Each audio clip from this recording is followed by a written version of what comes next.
नमस्कार, मी ॲडव्होकेट राणी सोनवणे. मी advocate notary आणि मेडिटर आहे. मी शिवाजीनगर कोर्ट पुणे येथे प्रॅक्टिस करते.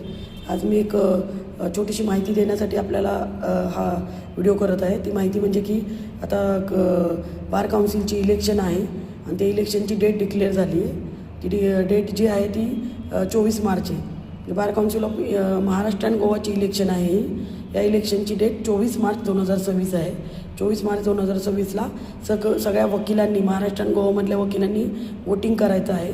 आणि जे लोक वोटिंग करणार आहेत त्यांचं नाव त्या लिस्टमध्ये असलं पाहिजे. ती लिस्ट फेब्रुवारीमध्ये पब्लिश होईल आणि त्या ज्या पहिले प्रोव्हिजनल लिस्ट येईल की ज्या तुमची लिस्ट आहे, तुमच्या नावं आलीत की नाही. तुमची नावं नसेल आली तर तुम्ही ते काही करायचं असेल ऑब्जेक्शन तो तुम्ही घेऊ शकता किंवा नावामध्ये काही करेक्शन असतील तर ते करू शकता. मग त्याच्यानंतर फायनल लिस्ट येईल. अशा प्रकारे फेब्रुवारीमध्ये फायनल लिस्ट येईल आणि त्या लिस्टमध्ये जी फायनल लिस्ट येईल, फायनल वोटर्सची, ते वोटर्सच फक्त बार काउन्सिल ऑफ महाराष्ट्र आणि गोवाला वोटिंग करू शकतात. तर बार काउन्सिल ऑफ महाराष्ट्र आणि गोवाची इलेक्शन 24 मार्चला आता डिक्लेअर झालेली आहे.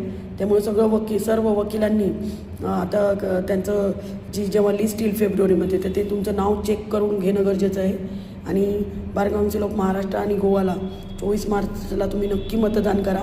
24 मार्चला ते इलेक्शन आहे. हे मतदान एक साधं मतदान नाही आहे. हे मतदान तुम्ही 5 वर्षाकरता करताय. जी व्यक्ती तुम्ही निवडून देणार आहे ती व्यक्तीला तुम्ही choose your vote, choose your candidate wisely. तुम्ही ज्या कॅन्डिडेटला तुम्ही वोटिंग करणार आहे ते कॅन्डिडेटची माहिती घ्या. ते कॅन्डिडेट, तुम्ही वकील आहात, तुमच्याकडनं जास्त अपेक्षा आहे. त्यामुळे बार काउन्सिल ऑफ महाराष्ट्र आणि गोवाला व्यवस्थित विचार करा. मी पण बार काउन्सिल ऑफ महाराष्ट्र आणि गोवाला उभा राहते. Thank you, bye.